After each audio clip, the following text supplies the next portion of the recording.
At 6:17 a.m., 7 black SUVs rolled into the snow-covered parking lot of Autumn Hayes' tiny diner.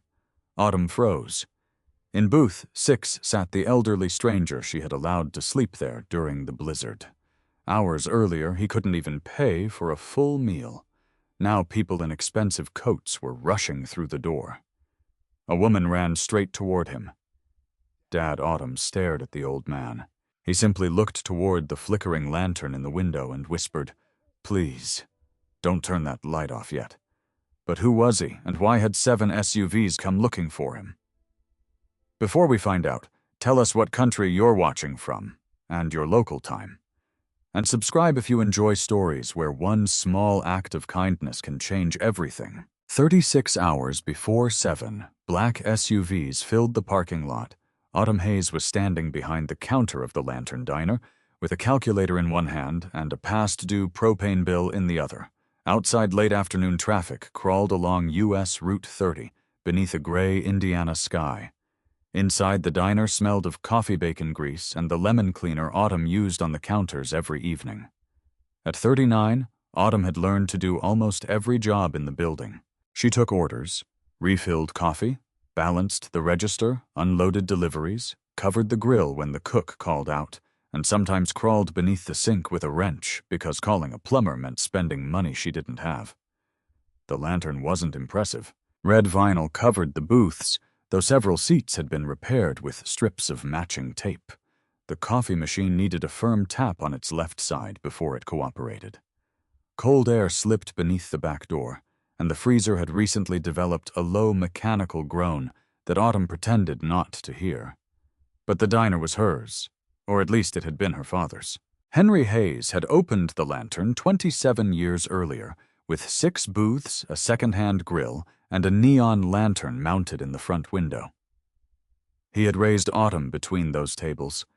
After Henry died, Autumn could have sold the property. She didn't.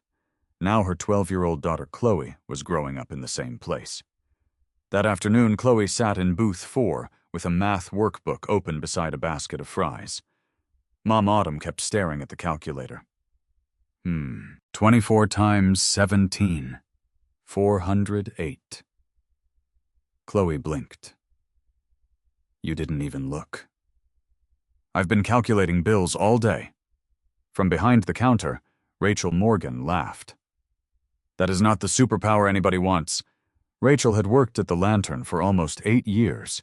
At 34, she knew the diner well enough to recognize when Autumn was pretending everything was fine. She also knew Autumn hadn't eaten lunch. Rachel slid half a turkey sandwich toward her. "Eat. I'm not hungry yet. You said that 4 hours ago. I've been busy." Rachel folded her arms. Autumn finally took one bite. It was easier than arguing. The bell over the entrance rang, and 2 construction workers came inside. Autumn immediately straightened, tucked the bill beneath the register, and smiled. "Afternoon, gentlemen. Sit wherever you like." For the next 40 minutes, she became the version of herself customers knew. Quick, warm, competent. Nobody watching her refill coffee would have guessed that beneath the register sat a white envelope she had opened 3 times that morning. "Final notice." The words were printed in red. The diner had survived bad years before, but the last 12 months had been different. Food costs had risen. A road project had redirected traffic for months. The ventilation system needed repairs. Then the freezer compressor had begun failing. Autumn had borrowed against the diner to keep everything moving. Now the loan was behind.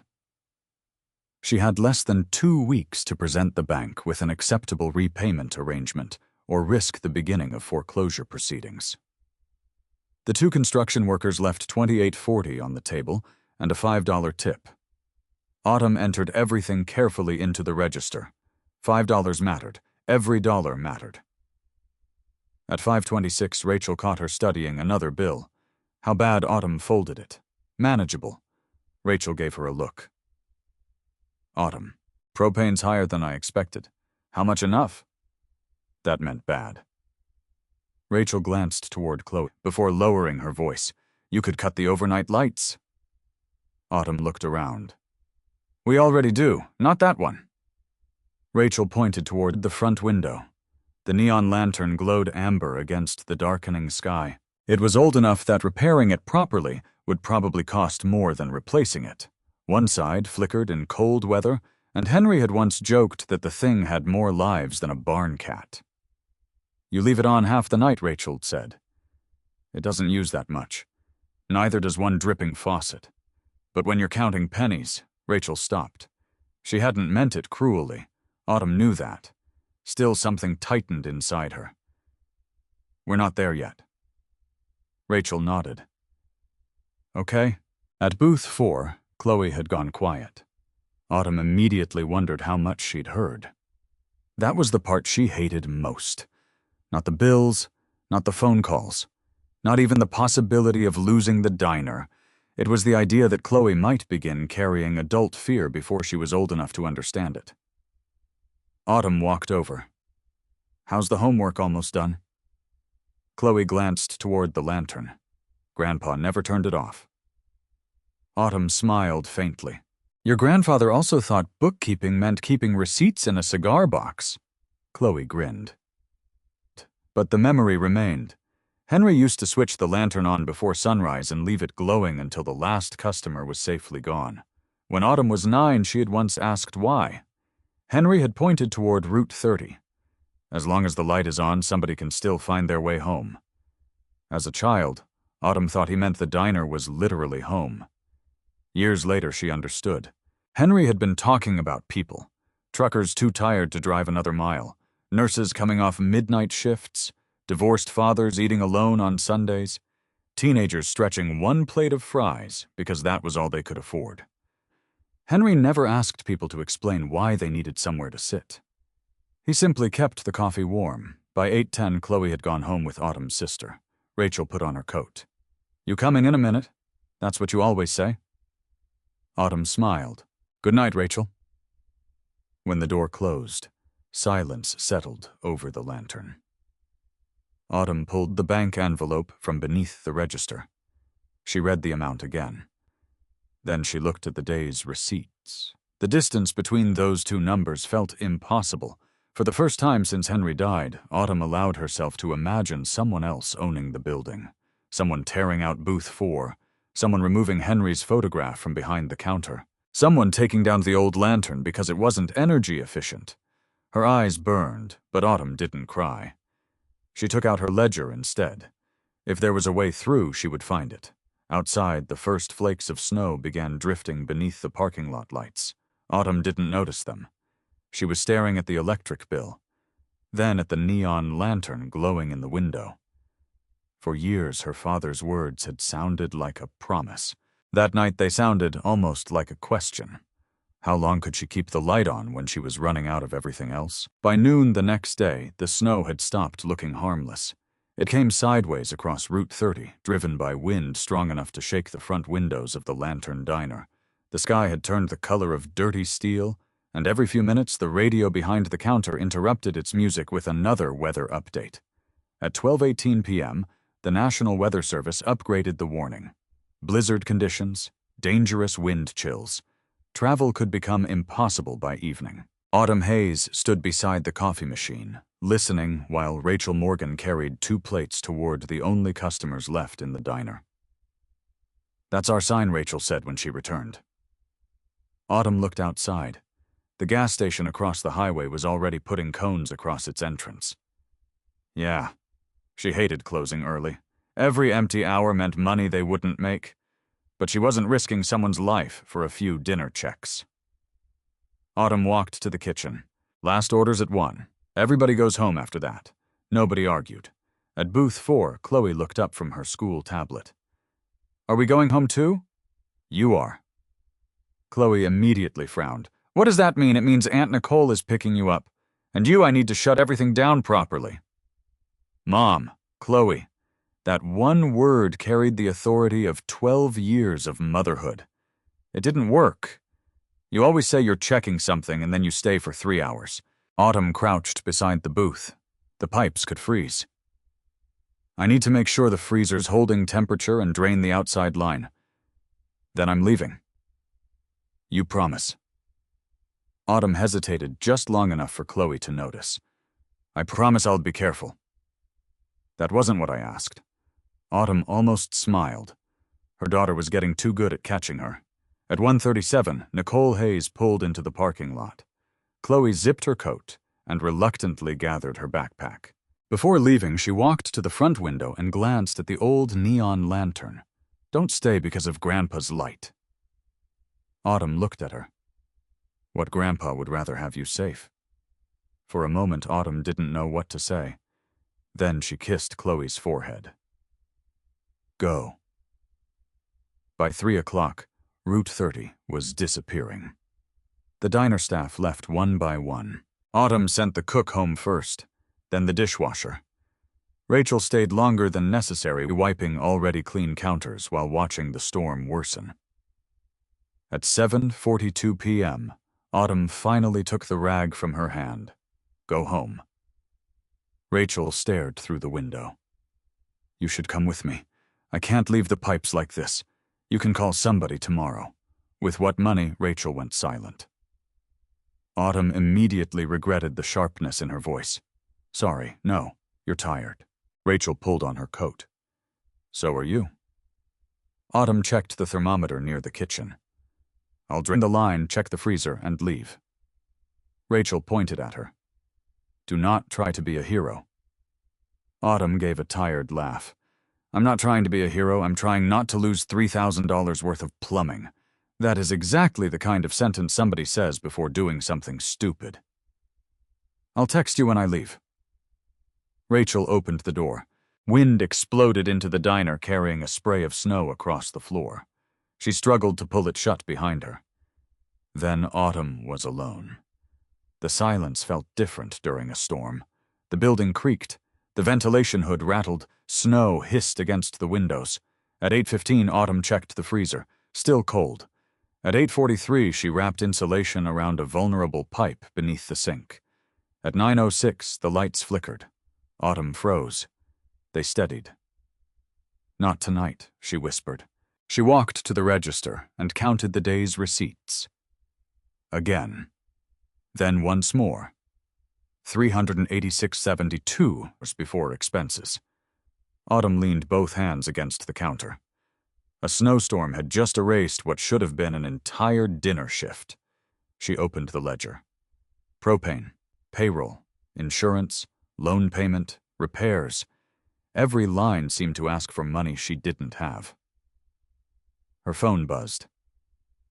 "Chloe, you leaving yet?" Autumn typed, "Almost." 3 dots appeared. "That's what you said before." Autumn smiled despite herself. 10 minutes. She sent it before she could reconsider. At 9:51, county authorities announced that several stretches of Route 30 were becoming impassable. Drivers were being urged to get off the road immediately. That settled it. Autumn shut down the grill.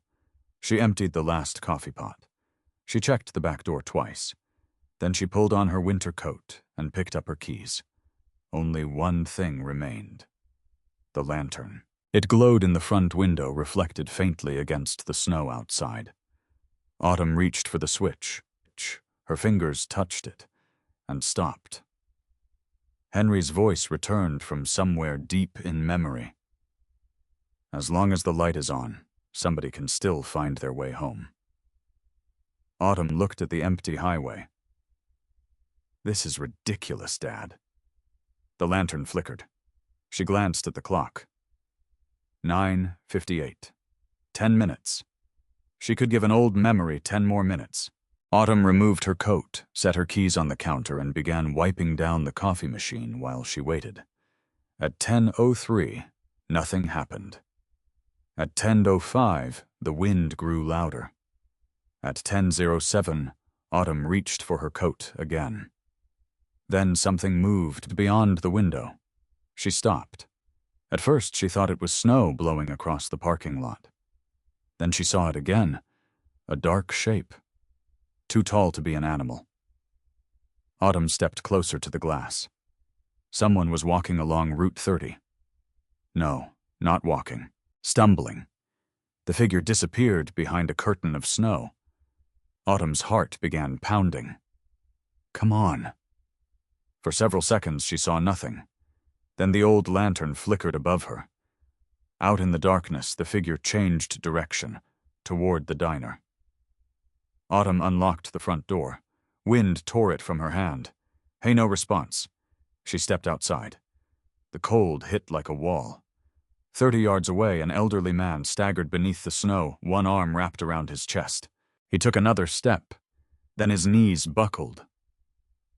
Autumn ran. Only 10 minutes earlier she had been worried about the electricity required to keep one old light burning.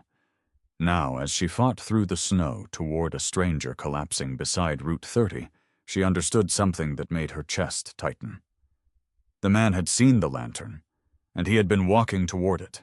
Autumn reached the old man just before he fell, completely. She caught him beneath one arm, but his weight nearly pulled both of them into the snow. "Sir, can you hear me?" The man lifted his head. Snow clung to his eyebrows and the shoulders of his dark wool coat. His face had gone frighteningly pale beneath his brown skin, and his lips trembled so badly that his answer came out broken. "I'm all right." Autumn stared at him. "No, you're not." She pulled his arm across her shoulders. The Lantern Diner was less than 30 yards away, but in that wind it felt like half a mile. "Can you walk?" He nodded. His first step almost proved him wrong. Autumn tightened her grip, 1 foot at a time. They pushed forward. The old man stumbled twice. Autumn refused to let him fall. When they finally reached the entrance, she shoved the door open with her shoulder and guided him inside. Warm air surrounded them. Autumn locked the door and immediately pulled a chair beside the wall heater. "Sit. I don't want to cause sit." Something in her voice ended the argument. The man lowered himself carefully. Autumn grabbed 2 clean kitchen towels and crouched beside him. "Gloves." He looked confused. "Take them off." His fingers were stiff when he tried. Autumn helped. His hands were cold enough to frighten her. "How long were you outside? I don't know." 10 minutes 30. "Longer." Autumn looked towards the window. "Jesus! My car stopped. We're west of here." "How far west?" He hesitated. "Maybe 3 miles." Autumn stared at him. "You walked 3 miles in this. I didn't see another option. There is always an option better than freezing to death." The man gave the faintest smile. "I'll remember that." Autumn filled a mug with hot water, first wrapping his hands around it so he could warm them gradually. Then she started another pot of coffee. "My name's Autumn." "Arthur." "Arthur." "What?" A pause. "Bennett." "Okay, Arthur Bennett. Any chest pain?" "Trouble breathing, number diabetes. No. Anything I need to know before I call an ambulance?" His eyes sharpened. "No ambulance. That isn't your decision if you collapse on my floor." "I haven't collapsed. You came close." Arthur looked down at his wet shoes.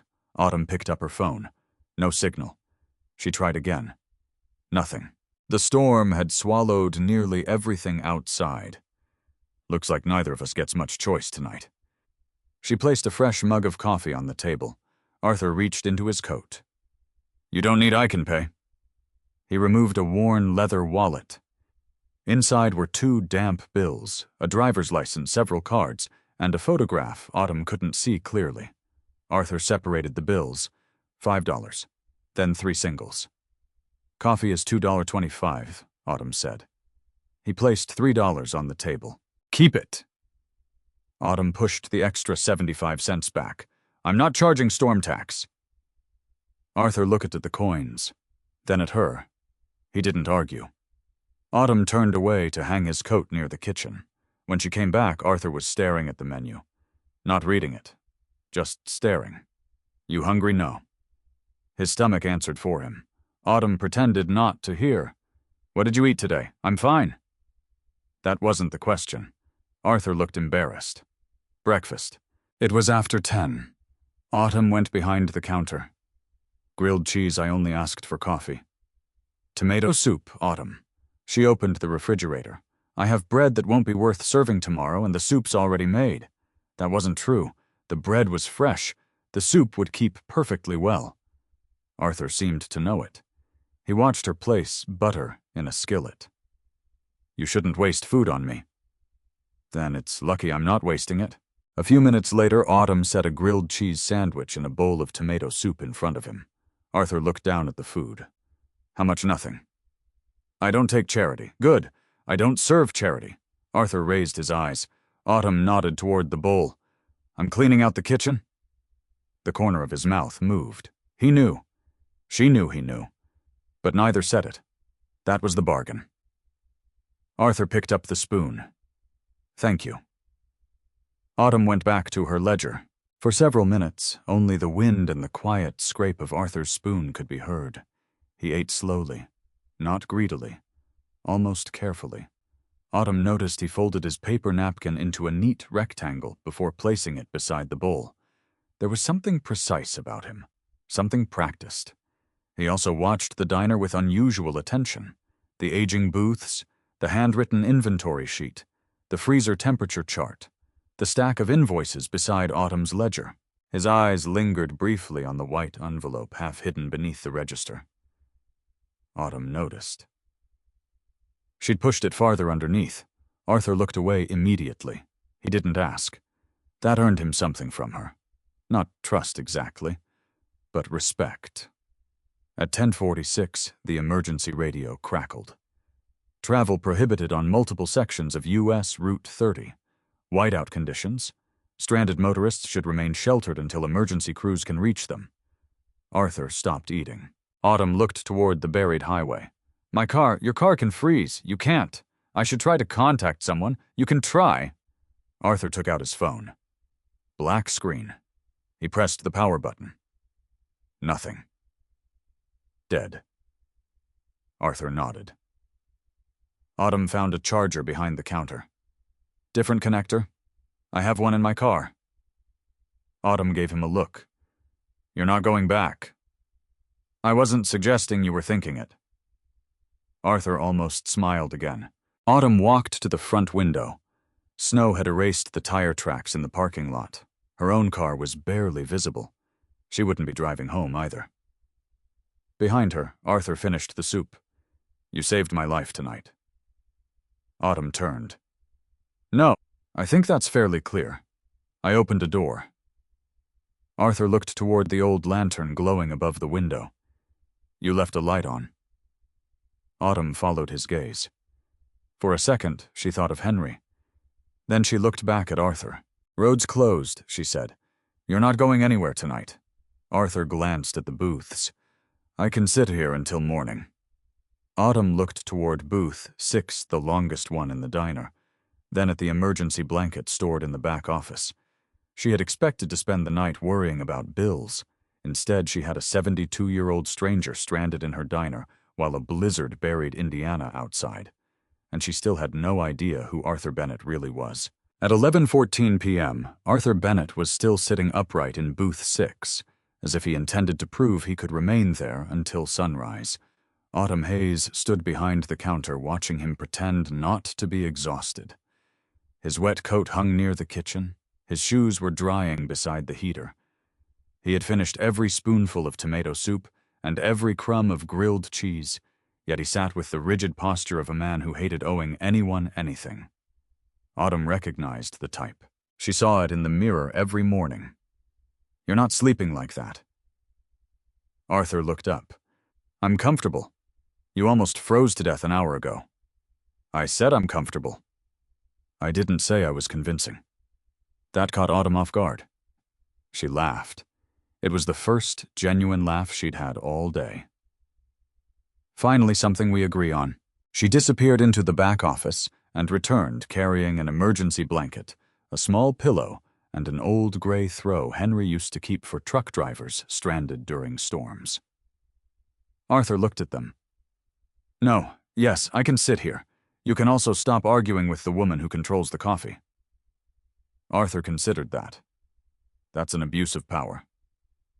Booth 6. Autumn dropped the blankets onto the seat. It was the longest booth in the lantern tucked against the far wall, where the heater reached without blowing directly on anyone. Arthur touched the folded blanket. "What do you charge for overnight accommodations?" Autumn stared at him. "This isn't a motel. Exactly why I'm asking." "Nothing. I don't like nothing." "Then consider yourself lucky. You survived that walk. That's enough payment for tonight." Arthur's expression changed. Not dramatically, just enough for Autumn to notice. He looked down at the blanket and slowly nodded. "Thank you. You're welcome." Outside wind screamed across Route 30. The diner lights flickered. Both of them looked up. "Please don't do that," Autumn muttered. Arthur followed her gaze. "Generator small one. Enough for refrigeration and a few lights. Not enough to run everything. You've planned for this. When you own an old diner in Indiana, half your job is preparing for things to break." Arthur looked around. "How long have you owned it?" "Technically 7 years. And before that?" "My father." Autumn nodded toward a framed photograph behind the register. Henry Hayes stood beneath the Lantern Diner sign, in the picture younger than Autumn, remembered him wearing an apron and holding an absurdly large coffee pot. Arthur walked closer. "That him Henry Hayes. He looks happy. He was stubborn. That wasn't what I said. With Dad, same thing." Arthur smiled. Autumn began wiping the counter again, though it was already clean. "My father opened this place 27 years ago.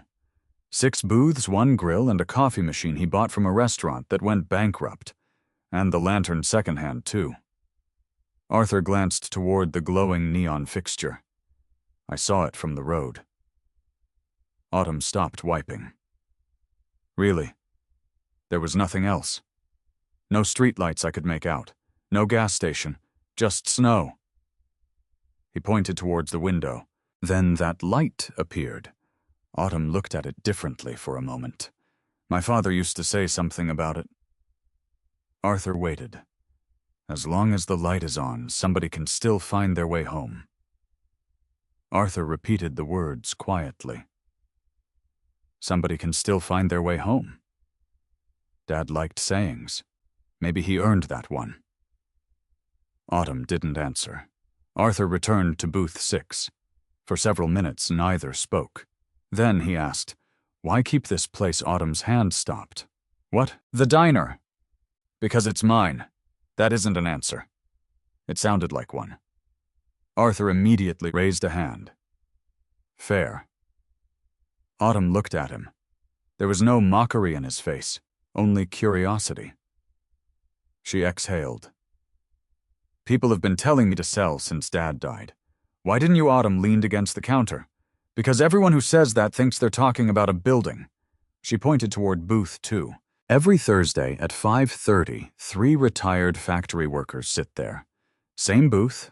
They argue about baseball for 90 minutes and split 1 order of pancakes. Then booth 4. My daughter does her homework there. Then the counter. Night shift nurses stop here after the hospital cafeteria closes. Arthur listened. Truck drivers come in when they're too tired to keep driving. Divorced dads bring their kids on Sundays because pancakes are cheaper than most places they could take them. Autumn paused. Dad understood something I didn't when I was younger.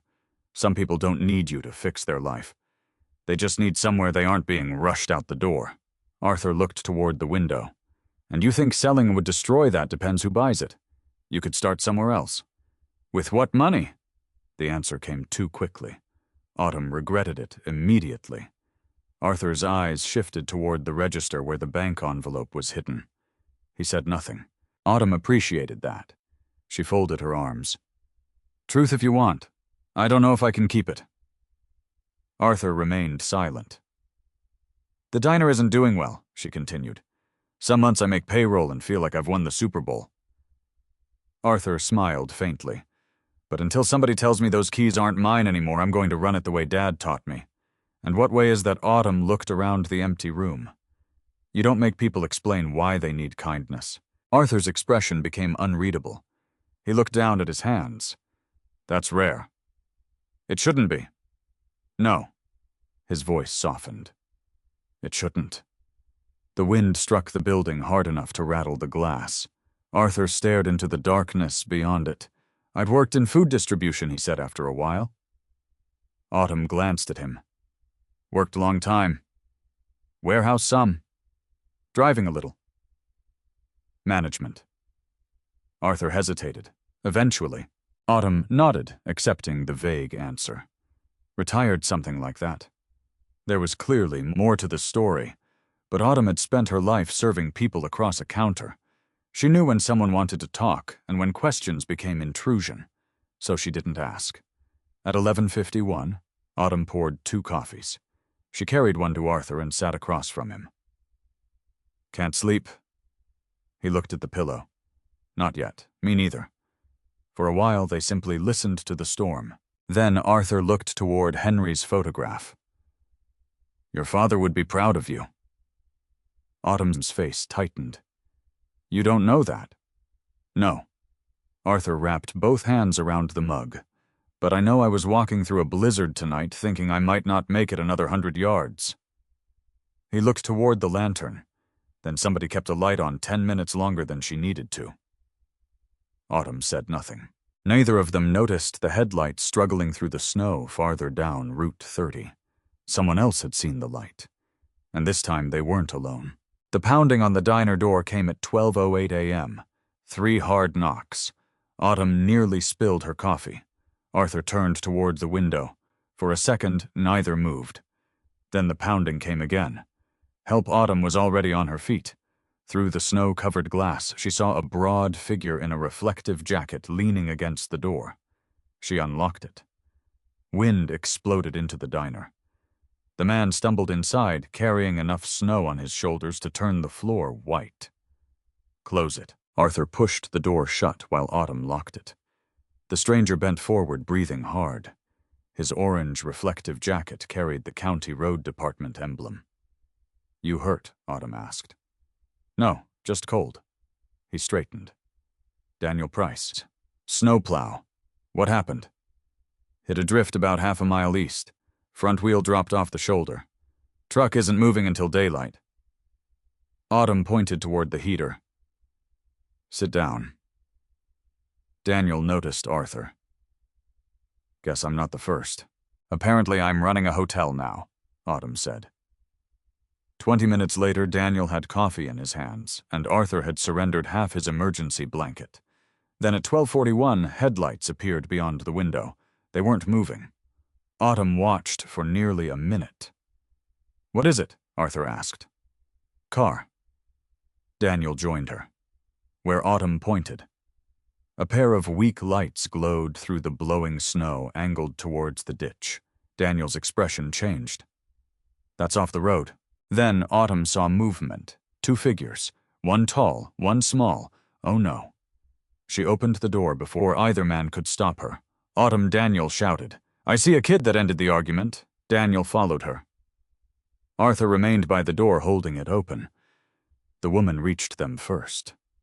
She looked about 30. Terrified, with one arm wrapped around a boy who couldn't have been older than 7. My car slid, she gasped. I couldn't get it back up. Inside, Autumn said. My phone inside first. The boy was crying silently. Autumn crouched. What's your name, sweetheart, Eli? Okay, Eli. See that light? He looked toward the glowing lantern. Go straight to it. Mr. Arthur's waiting for you. Arthur extended his hand from the doorway. Eli ran. His mother followed. My name's Jessica, she said once they were inside. Jessica Miller. Autumn locked the door again. In less than an hour, the empty diner had become a shelter. Autumn stood behind the counter taking inventory. 1 pot of tomato soup, bread, eggs, potatoes, a little cooked chicken. Enough for normal business. But this wasn't normal business. Daniel watched her. I've got cash. So do I, Jessica said. Autumn shook her head. We'll figure it out later. She opened the soup container. Arthur noticed her measuring portions carefully. Not stingily, strategically. She added broth chopped leftover vegetables into the pot and warmed more bread. Soon 4 bowls sat on the counter. Jessica hesitated. "I can't." Autumn placed a bowl in front of Eli. "Kitchen's still open, but the diner is closed. Then don't tell anybody." Eli smiled for the first time. Arthur saw what Autumn had done. Again. No announcement about free food. No questions about who could afford what. Just dinner. Eli's hands were still trembling. Jessica rubbed his arms. His coat got wet when we climbed out. Autumn looked toward the back office. She disappeared and returned, carrying a navy sweatshirt. Across the front, faded white letters read, "Lantern Diner." "Here." Jessica shook her head. "We'll dry his. This is my daughter's old one." That was not entirely true. Chloe still wore it. Arthur knew from the hesitation before Autumn handed it over. Jessica didn't. "Thank you." Autumn helped Eli pull it over his head. The sleeves covered his hands. He laughed. Something in the room softened. Daniel began checking the back entrance for drafts. Arthur collected empty mugs. Autumn caught him carrying them toward the sink. "What are you doing making myself useful? You're supposed to be recovering. I've recovered enough to wash a cup." "Arthur." He turned on the faucet. "You said I couldn't pay for the room, so I'm negotiating alternative terms." Daniel laughed from across the diner. "Let the man work." Autumn shook her head. "You break anything you're paying, with my remaining $5 exactly." For the next hour they worked like people who had known one another longer than a storm. Daniel placed towels along the back door. Jessica dried her son's socks near the heater. Arthur washed mugs. Autumn kept the soup warm. At 1:36 the electricity flickered again. This time it went dark. Eli gasped. Then the emergency lights came on. Autumn immediately moved. "Everybody stay calm." She started the small generator. The refrigerator hummed back to life. A few lights returned. Arthur watched her check temperatures, switches, and outlets in a precise order. "You've done this before, twice. You always this organized, no. Sometimes I'm asleep." He smiled. But Arthur was noticing more than her humor. He watched Autumn assign tasks without making anyone feel ordered around. He watched her calculate food portions in her head. He watched her protect a frightened child's dignity as carefully as she protected her inventory. And he watched her make decisions while knowing every bowl of soup cost money she didn't have. At 2:03, Jessica and Eli were asleep in booth 3. Daniel had stretched out near the counter. Autumn went into the storage room to find another blanket. Arthur carried the last mug toward the sink. That's when he saw the ledger. It was open beside the register. He had no intention of reading it. Then one number caught his eye. Past due. His gaze moved to the white bank envelope partly visible beneath the drawer. Final notice. Arthur stood completely still. Now he understood why Autumn measured every portion, why she worried about electricity, why the freezer's strange noise made her tense. The woman had opened her doors tonight while standing dangerously close to losing them. Autumn returned. She saw where he was looking. Her expression hardened. Arthur immediately stepped away. "I'm sorry. I don't need anybody feeling sorry for me. I don't." She studied his face. "What do you feel?" Arthur looked around the diner. At Daniel sleeping safely. At Jessica curled beside her son. At Chloe's oversized sweatshirt around Eli's shoulders. Then at the lantern still glowing on emergency power. Respect. Autumn said nothing. Arthur didn't offer money. Didn't ask how much she owed. Didn't promise to fix anything. Instead, he picked up the dirty mug beside the register. "Where does this go?" Autumn's shoulders relaxed slightly. "Sink." Arthur nodded. He carried it away. And for reasons Autumn couldn't yet understand, that simple choice made her trust him more than an offer of money ever could. By 2:17 a.m., the Lantern Diner had finally grown quiet. Daniel Price slept across 2 chairs near the counter, his reflective road jacket folded beneath his head. Jessica Miller had curled into booth 3 beside Eli, one arm resting protectively over her son. The boy was still wearing Chloe's oversized Lantern Diner sweatshirt. Outside, the blizzard had erased almost everything. The highway, the parking lines. Even Jessica's stranded car had disappeared behind the white curtain. Only the old neon lantern remained visible in the front window, glowing weakly from emergency power. Autumn stood behind the counter, pouring the last of the coffee. "You should sleep," Arthur said. "So should you." I tried. "And booth 6 has terrible mattresses." Autumn smiled. "I'll mention that to management." Arthur carried his mug to the window. After a moment, Autumn joined him. For several minutes, they simply watched the snow. Then Arthur reached toward the small leather case he had carried from his car. He opened it carefully and removed a worn notebook. Its blue cloth cover had faded, almost gray. Autumn noticed the initials embossed in one corner. "MB, your wife," Arthur looked at her. "How did you know wedding ring?" He glanced down. He still wore it. "Margaret." His thumb moved across the notebook's edge. "She died 6 years ago. I'm sorry." Arthur nodded. People had said those words to him thousands of times. Autumn could tell by the way he received them that he didn't need anything more. So she didn't add anything. That seemed to matter. Arthur opened the notebook. "My wife wrote everything down. Grocery lists, phone numbers, ideas, things she was angry about. Dangerous habit. Extremely." A faint smile crossed his face, then disappeared. She believed food businesses had a responsibility beyond selling food. Autumn leaned against the counter. What kind of responsibility, Arthur considered the question, making sure efficiency didn't become an excuse for forgetting people. He turned several pages. "Margaret used to visit small diners whenever we traveled. Not expensive restaurants. Diners. Family kitchens. Places with 6 booths and 1 cook. Sounds familiar. She would sit at the counter and talk to whoever owned the place.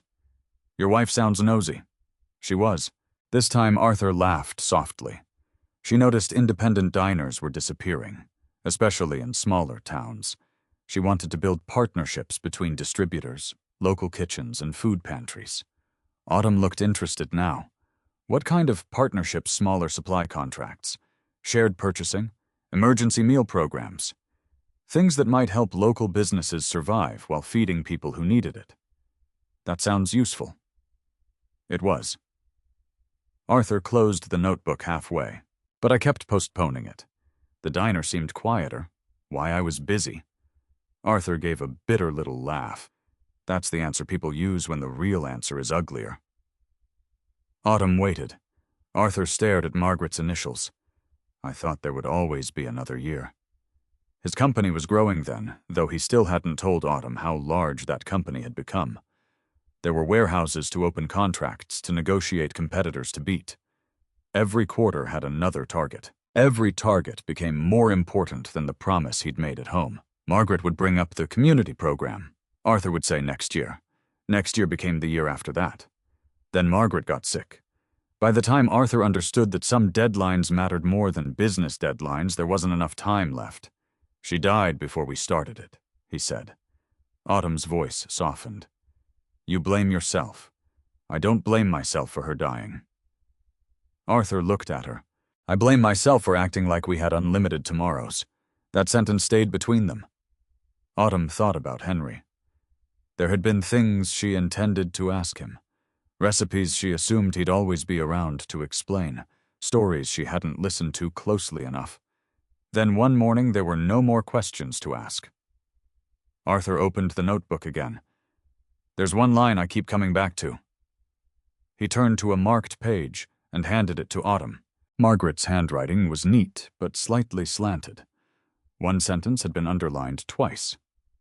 "Feed people without making them feel small." Autumn read it again. Something changed in Arthur's face. "You did that tonight." She returned the notebook. "I made soup." "No." Arthur nodded toward booth 3. "You gave that boy your daughter's sweatshirt without telling his mother what it cost you." Then toward Daniel. You gave him food without asking if he could pay. Finally, he touched his own chest. And when I had $8 in my wallet, you invented a story about bread going bad so I wouldn't have to accept charity. Autumn looked away. You knew, of course I knew. Then you could have played along better. I ate everything. That helped. Arthur smiled. Then his expression became serious again. Margaret spent years trying to explain something to me that you seem to understand naturally. What's that? That helping someone and humiliating them can happen in the same 5 minutes. Autumn looked toward the sleeping people. My father understood it. Henry. She nodded. When I was 14, this boy from school used to come in every Saturday. He'd order water and sit for hours. Arthur listened. One morning, Dad started putting pancakes in front of him, said the cook had made the wrong order. Every Saturday for almost a year. Arthur understood. He knew. Dad knew the boy's mother was struggling, but he never told me until years later. Autumn glanced toward Henry's photograph. He said hunger was already hard enough. Nobody needed shame served beside it. Arthur lowered his eyes. That sounds like it's something Margaret would have liked. Maybe they would have gotten along. Maybe. The lights flickered. Neither moved. After a while, Arthur said Margaret's death wasn't the only thing I lost. Autumn turned toward him. My daughter and I barely speak. Because of the company. Because I used the company to avoid everything else. Arthur closed the notebook. Caroline watched her mother get sick while I kept pretending work needed me more. Have you told her that I've explained? That isn't what I asked. Arthur looked at her. Autumn took a sip of coffee. Explaining why you hurt somebody isn't the same as telling them you know you hurt them. Arthur was silent for several seconds. You always talk to strangers like this. Only the ones sleeping in my diner for free. That earned another faint smile. Then Autumn's voice softened. If you want to fix it, show up. I may be too late. Maybe. Arthur seemed surprised by the answer. Autumn continued, but showing up late is still better than never showing up. Arthur looked toward Margaret's notebook, then toward the storm. He had been driving through Indiana because Caroline lived several hours away, and he had finally decided that an apology delivered face-to-face was worth more than another carefully written message. The blizzard had nearly stopped him permanently. Now sitting in a failing diner beside a woman who had every reason to worry about herself, Arthur felt something he hadn't expected. Resolve. He placed Margaret's notebook back into the case. When this storm ends, he said, I'm going to see my daughter. Autumn nodded. Good. Arthur looked toward the lantern. If she'll see me. Autumn followed his gaze. Knock anyway. Outside, the storm continued burying Route 30.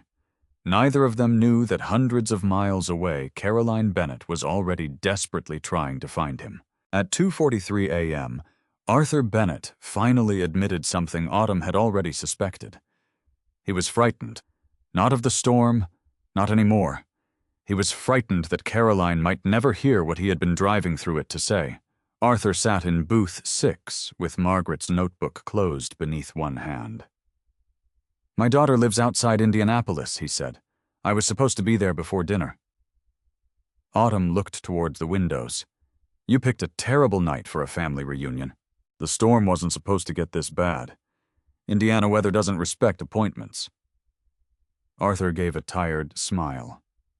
Then his face settled again. I didn't tell Caroline I was coming. Why not? Because she might have told me not to. Autumn understood more than she wanted to. So you decided to ambush her with an apology. When you say it that way, it sounds foolish. It sounded foolish before I said it. Arthur laughed quietly. Daniel shifted in his sleep near the counter, then went still again. Arthur looked down. I've called her before, and she answers less often now. Maybe because you've been explaining instead of apologizing. Arthur gave her a look. You don't waste words. I can't afford to. Coffee's expensive. For a moment, the old man smiled. Then he reached into his pocket and removed his phone again. The screen remained black. Autumn took it. Let me see. She tried the charger beneath the counter. Wrong connector. Then she remembered the small power bank Chloe kept in a junk drawer for school trips. Hold on. Autumn searched through batteries, pens, ketchup packets, and 3 charging cables nobody had thrown away because one day they might become useful. Finally, she found the power bank. Arthur's phone responded. A battery symbol appeared. 1%, Autumn said. That's more than 0. Barely. They left it charging. At 3:11, Arthur powered it on. The phone immediately exploded with notifications, missed calls, messages, voicemails. Autumn saw the number before Arthur turned the screen away. More than 40 missed calls. She raised an eyebrow. You have a lot of worried friends. Arthur's expression tightened, something like that. He tried Caroline. No connection, again. Nothing. The signal appeared for 2 seconds and vanished. Try near the window, Autumn suggested. Arthur moved beneath the lantern. 1 bar. He called again. This time the line rang. Once, twice, then someone answered. Dad Arthur went completely still. Caroline. Her voice came through distorted by static. Where are you? We've been trying to... I'm safe. Where Arthur looked toward Autumn. Toward the diner. Toward the lantern glowing against the storm. There's a light, he said. A diner. Route 30. I static swallowed the sentence. Dad Caroline. Which diner? The connection died. Arthur stared at the screen. No. He called again. Nothing. At least she heard you're alive, Autumn said. She doesn't know where. She knows Route 30. Arthur looked at the lantern, and a light. Hundreds of miles away, Caroline Bennett stood inside a conference room that had become an emergency command center. She hadn't slept. Her hair was pulled back hastily, and a paper cup of untouched coffee sat beside 3 phones. At 43, Caroline had spent years convincing people she could handle pressure. That night, none of it mattered. Her father was missing. Arthur had left his home without a driver. His assistant believed he was heading south. Highway cameras had captured his sedan before conditions deteriorated. But after that, nothing. Caroline had already contacted state authorities. Bennett Regional Foods had warehouses and drivers across Indiana, and several employees familiar with the route were helping narrow the search. When Arthur's broken call came through, Caroline grabbed a pen. Route 30, diner, light. What did he say? Asked Marcus Bell Bennett, Regional's operations director. He's inside a diner somewhere on Route 30. Which one I don't know. Caroline closed her eyes. He said there's a light. Marcus frowned. A light. One of the dispatch supervisors looked up from a laptop. Wait. He began searching. There are a few places along that section. Most closed before the storm. Call them. Phones may be down. Then find another way. Marcus leaned over the map. Arthur's last vehicle ping was west of Fort Wayne. The supervisor zoomed in. There. A small business marker appeared. Lantern Diner. He stared at the name. Lantern. Caroline looked over. What? The place is called Lantern Diner. For the first time in hours, hope entered the room. Can we reach it? Not safely yet. County crews are still clearing sections. Then the moment they can, Marcus nodded. We go. Caroline looked toward the storm beyond the windows. She was angry with her father. Angry that he had driven alone.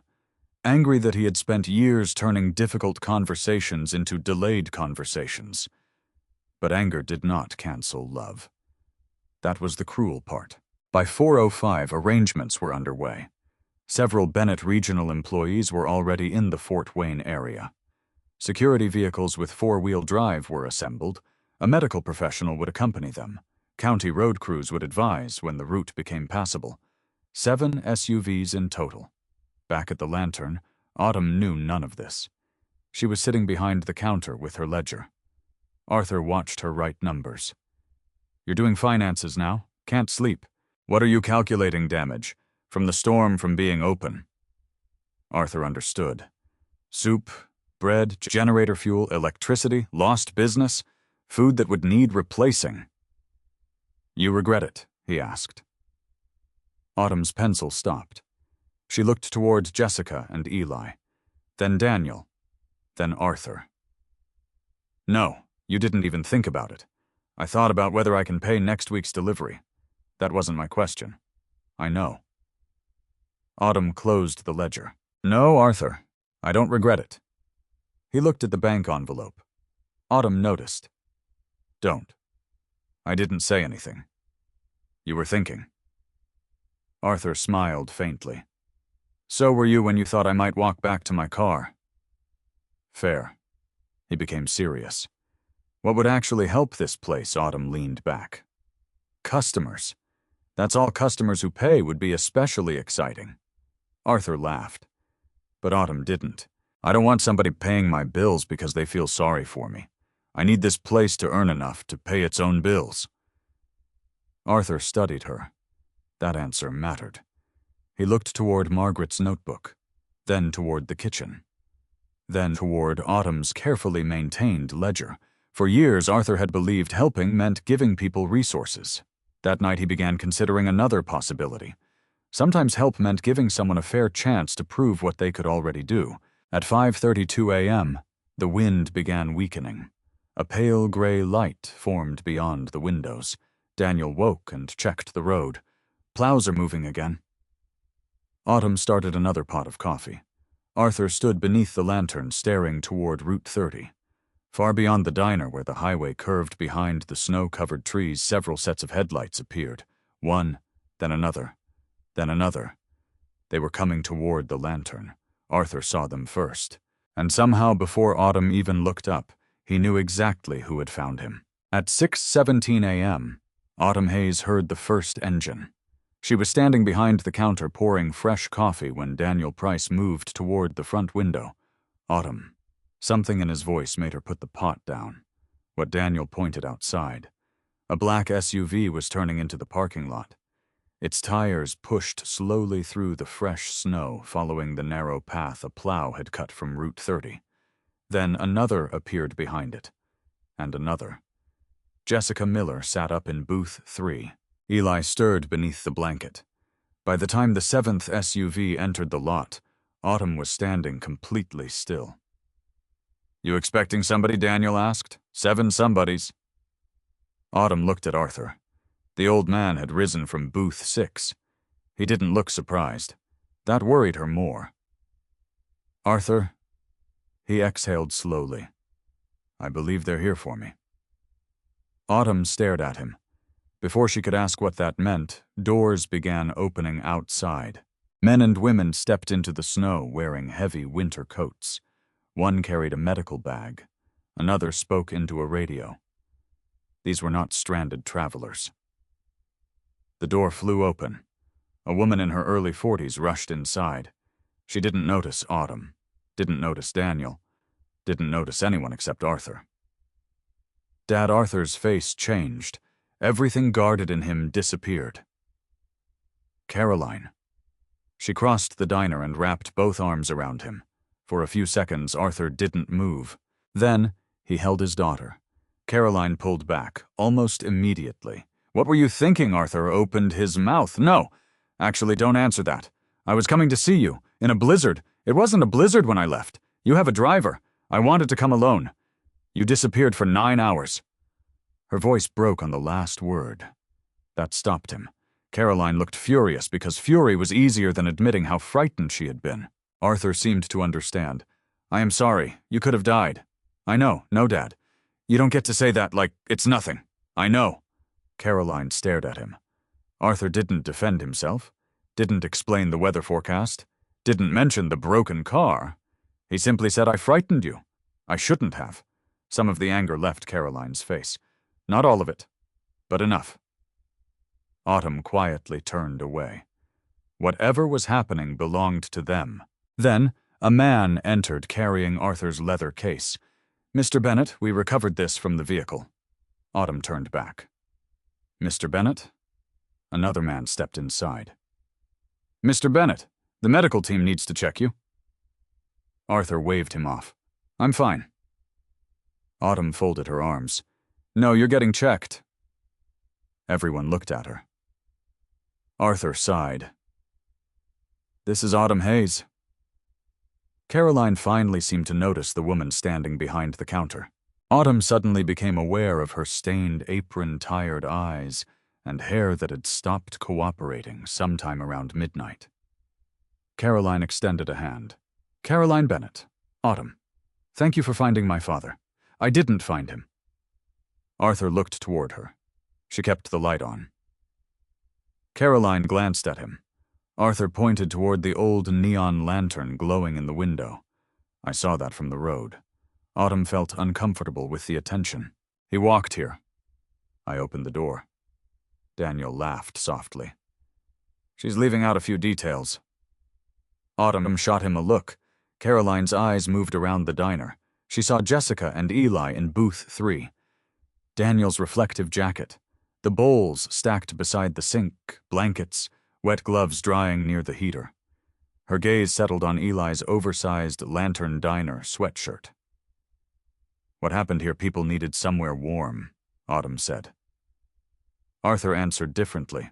Your mother's idea happened here. Caroline went still. What Arthur picked up Margaret's notebook from the table. Caroline recognized it immediately. Her expression changed. You brought that. I've been carrying it for months. Arthur opened to the marked page. He didn't need to show Caroline the sentence. She knew it. Feed people without making them feel small, she said quietly. Arthur nodded. Autumn did that all night. Caroline looked at her. Autumn suddenly wished Arthur would stop. I made soup. Arthur smiled. She keeps saying that. The medical professional approached and began checking Arthur's pulse and blood pressure. While he worked, Autumn picked up mugs. It gave her hands something to do. 2 men entered from the cold. One of them looked familiar. Autumn had seen his face on supplier newsletters. Marcus Bell, operations director at Bennett Regional Foods. She looked at Arthur, then Caroline, then back at Marcus. Something clicked. Bennett Regional Foods. Arthur met her eyes. Yes. Autumn stared. You said you worked in food distribution. I did. You founded Bennett Regional Foods. Arthur hesitated. Yes. Daniel whistled quietly. Autumn didn't. Bennett Regional Foods supplied restaurants, hospitals, schools, and institutional kitchens across several states. The Lantern didn't buy directly from them, but their name appeared throughout the distribution chain. Autumn remembered Arthur standing at her sink washing coffee mugs. She almost laughed. You left out a little. You didn't ask how much distribution. That is technically true. Caroline watched them. For the first time that morning, she smiled. Arthur's examination ended with instructions to rest, hydrate, and get a full medical evaluation later. Caroline turned toward Autumn. I want to cover everything. Autumn frowned. Everything. Food, generator fuel, lost business, whatever this night cost you. You don't have to. I want to. Arthur watched Autumn carefully. Caroline continued. My father was safe because this place was open. So were 3 other people. Then let us help. An assistant near the door reached inside his coat and removed a checkbook. Autumn saw it. Her expression immediately changed. Arthur noticed. Caroline. What not like that? His daughter looked confused. Arthur glanced toward the bank envelope beneath the register, then at Autumn. He understood something Caroline didn't yet. The woman who had protected his dignity all night had dignity of her own. And if they weren't careful, gratitude could become another form of humiliation. Autumn placed the coffee mug on the counter. If you're paying for breakfast, she said, I'll give you a bill. Caroline looked at the bowls. And everything else? Soup has a price. Coffee has a price. Generator fuel has a price. Autumn looked directly at her. What happened here last night doesn't. Silence settled across the diner. Arthur lowered his eyes, almost smiling. Caroline studied Autumn for several seconds. She had arrived expecting to find a frightened restaurant owner grateful for whatever compensation they offered. Instead, she had found a woman standing inside a diner she could barely afford to keep refusing to turn kindness into an invoice. Outside, 7 black SUVs sat beneath the fading snow.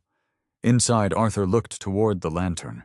The light that had saved him was still burning, but he was beginning to understand that helping the woman who had kept it on would require something more thoughtful than writing a check. At 6:46 a.m., Caroline Bennett stood at the counter with a checkbook open in front of her. Autumn Hayes stood on the other side with her arms folded. Between them sat a handwritten bill. 4 bowls of soup, 3 grilled cheese sandwiches, coffee, bread, a small estimate for generator fuel. Total $63.80. Caroline looked at the number. This can't be everything, it isn't. Then add everything. I added what you can pay for. Caroline glanced toward Arthur. He was sitting in booth 6 while the medical professional packed away a blood pressure cuff. What about staying open all night? We were already here. The food you gave everyone on the bill. Your time? Autumn shook her head. My time isn't the issue. Caroline took out a pen. Then I'll make it $5,000. Autumn stared at her. No. Caroline paused. 10 no. Autumn, my father could have died. And I'm glad he didn't. Then let me compensate you. For what? For helping him. Autumn's expression tightened. I didn't help him because I thought somebody might show up with a checkbook. I know that. Then don't turn it into that. The diner grew quiet. Daniel was pretending not to listen. Jessica was helping Eli fold the blanket they'd used. Arthur heard every word. Caroline closed the checkbook. I think we're misunderstanding each other. Probably.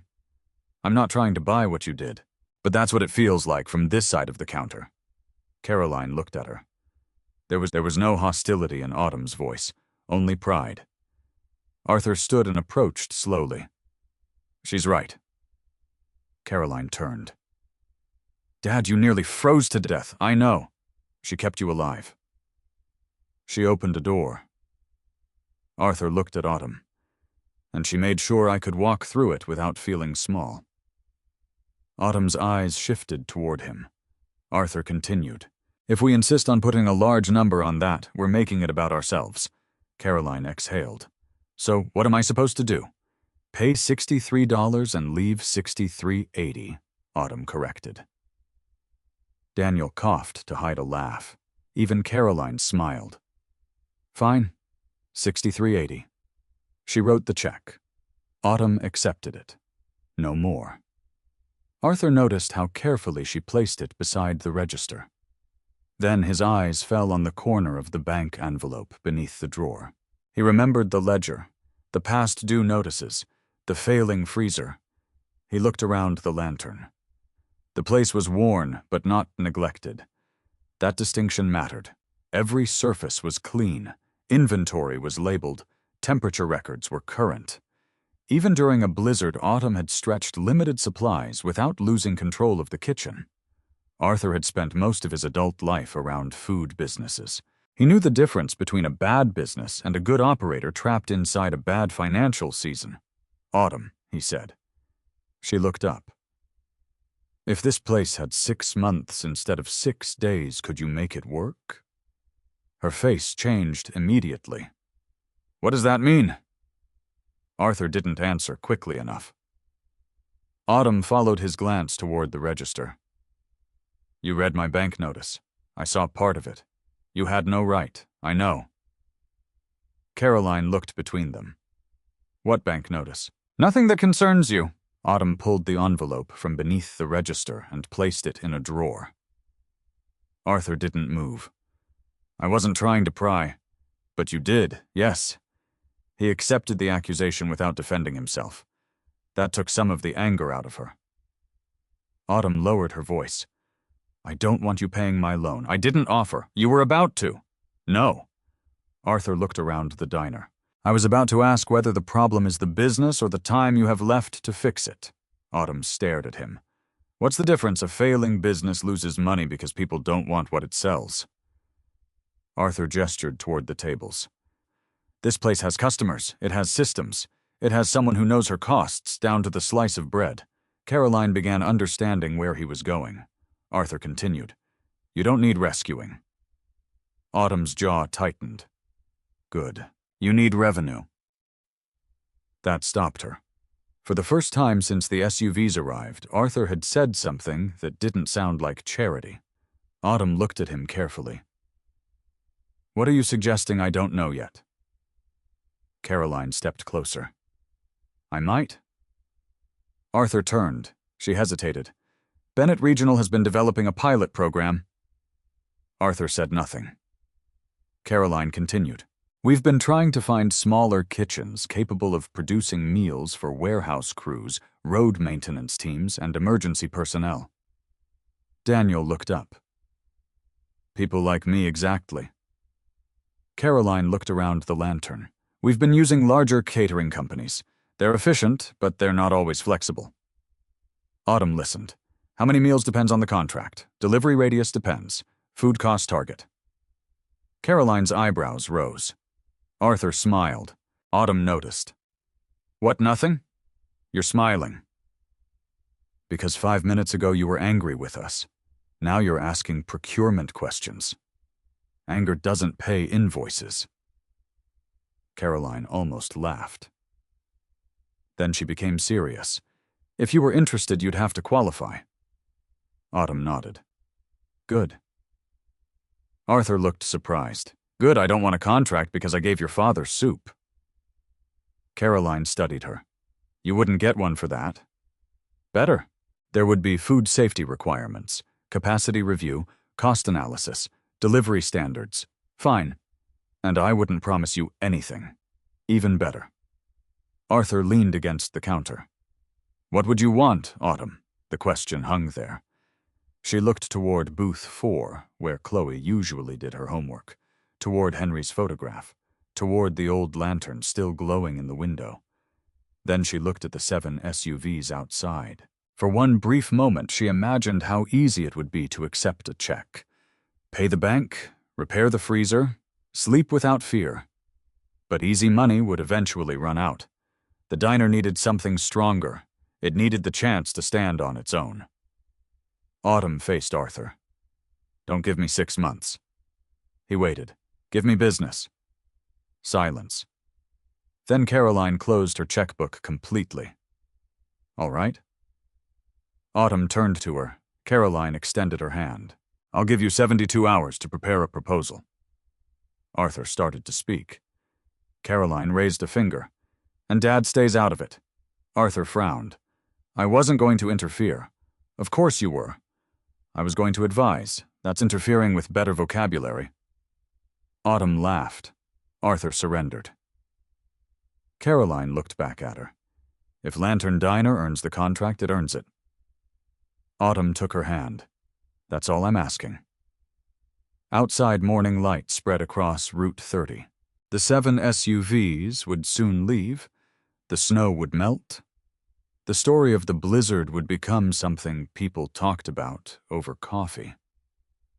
But Autumn understood that the hardest part hadn't ended. It was only beginning. A check could have rescued her for a few months. Instead, she'd asked for a door. Now she would have to prove she deserved to walk through it. By Monday morning, the 7 black SUVs were gone. The snowbanks remained. So did the bank notice. Autumn Hayes stood behind the counter at 5:48 a.m., staring at both the notice and the email Caroline Bennett had sent the night before. Subject: Regional Meal Service Pilot Vendor Requirements. 37 pages.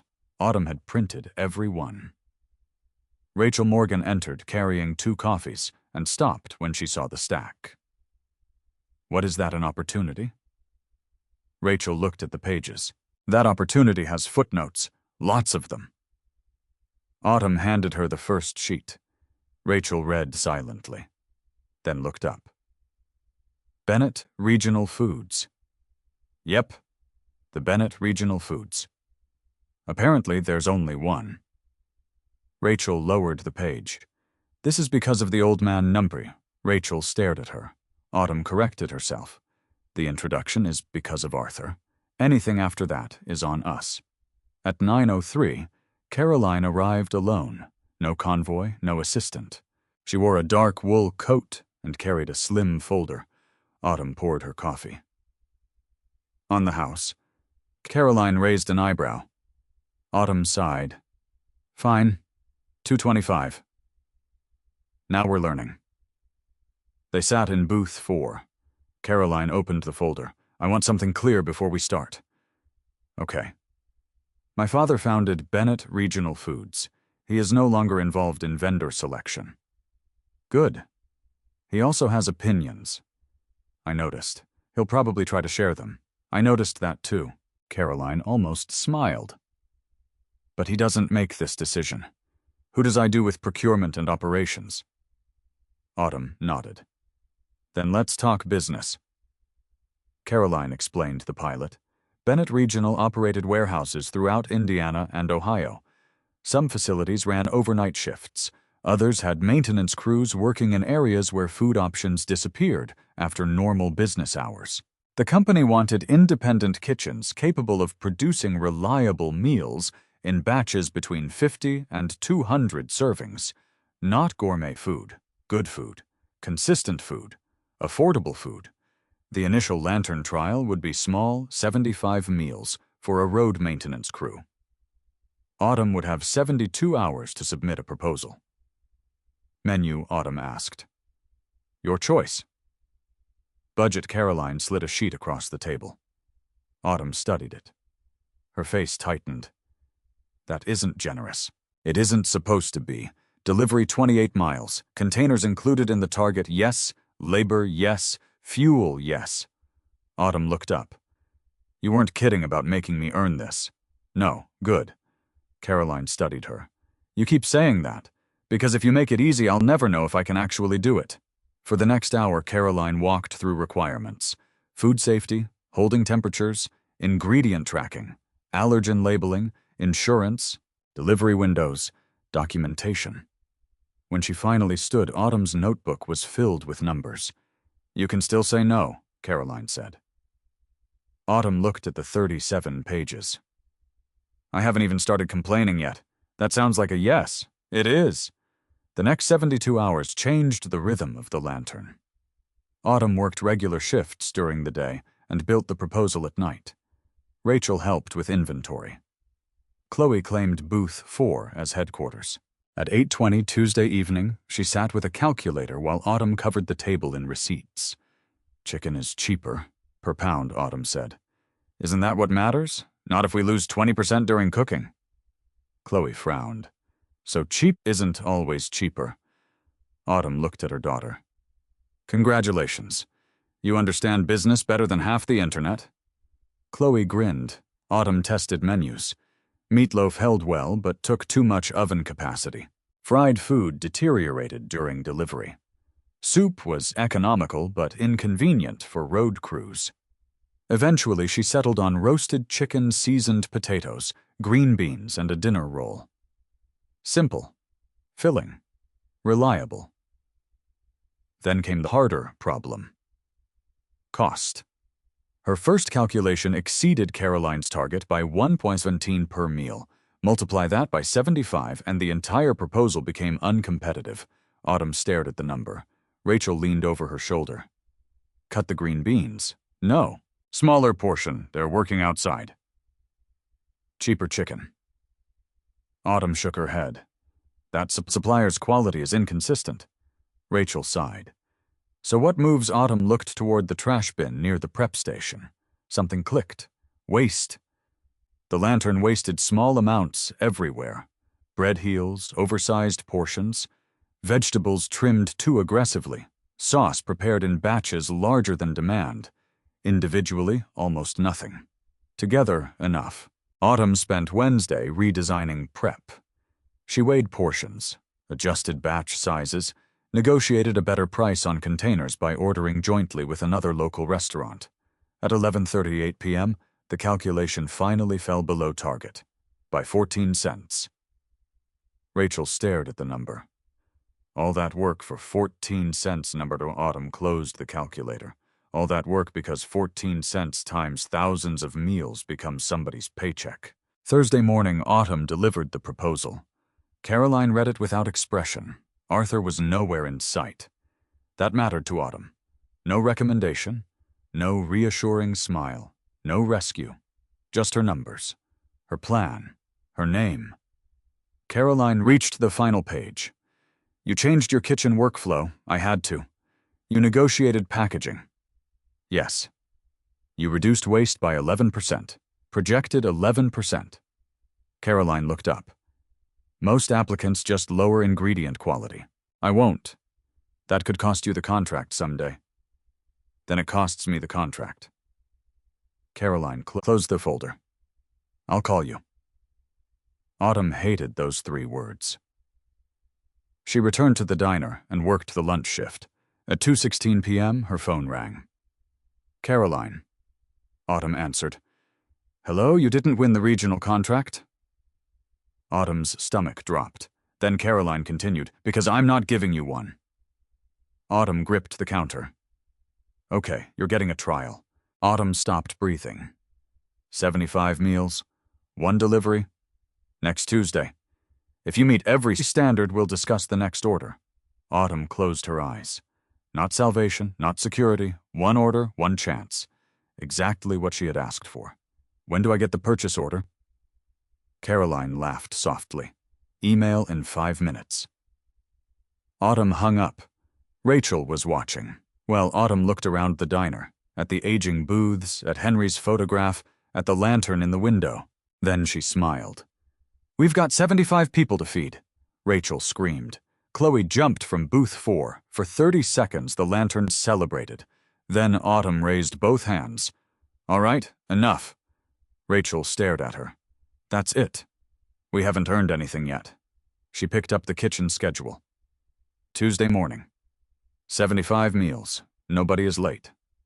Autumn looked toward the freezer as it released its familiar low mechanical groan. Her smile faded.